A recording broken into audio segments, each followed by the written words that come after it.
இந்த சம்மரில் வந்து பெட் பேரண்ட்ஸ்க்கு ரொம்ப சேலஞ்சிங்கான விஷயம் எதுன்னு தெரியுங்களா? சாப்பிட வைக்கிறதும், அவங்கள தண்ணி குடிக்க வைக்கிறது தான். ஆனால் இப்போது எல்லாரும் எனக்கு கால் பண்ணி, என் டாக் வந்து சாப்பிடவே மாட்டேங்குது, தண்ணியும் ரொம்ப கம்மியாக குடிக்குதுன்றாங்க. இது வந்து காமனா வந்து நார்மலான விஷயங்க. சம்மருக்கு வந்து அவங்க ரொம்ப இன்டேக் வந்து கம்மியாக தான் இருக்கும். ஸோ அதுக்கு பதில் வந்து அவங்களுக்கு எனர்ஜி பூஸ்ட் பண்ணுறதுக்கு வந்து நீங்கள் வந்து அவங்களுக்கு வாட்டர் மெலன், டெண்டர் கோக்னட் குடுக்கலாம்.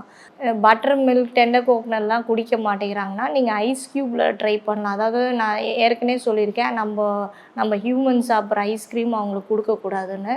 ஸோ இந்த மாரி நீங்கள் ட்ரை பண்ணலாம். இந்த மஸ்க் மிலன் ஆகட்டும், பனானா, அப்புறம் கேரட்டு இதெல்லாம் வந்து நீங்கள் வந்து கிரைண்ட் பண்ணிவிட்டு க்யூப்ஸ் மாரி ஃபில் பண்ணி ஃப்ரிட்ஜில் வச்சுட்டு, அவங்களுக்கு க்யூபாக குடுத்தீங்கன்னா, அத வந்து நல்லா லைக் பண்ணி சாப்பிடுவாங்க. அதாவது கொஞ்சம் ஐஸ் வாட்டரும் நீங்க குடுக்கலாம். ரொம்பவும் கோல்டா குடுக்காதீங்க.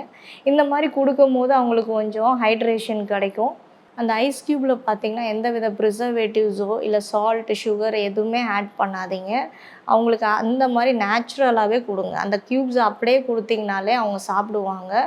நீங்க அவங்கள ஓவரா வந்து பேம்பர் பண்றேன்ற பேர்ல வந்து நெறைய இந்த மாரி குடுத்தீங்கன்னா, அது சுகரோ இல்லைன்னா ஸ்கின் ப்ராப்ளம்ல எடுத்துட்டு போய் விட்டுரும்.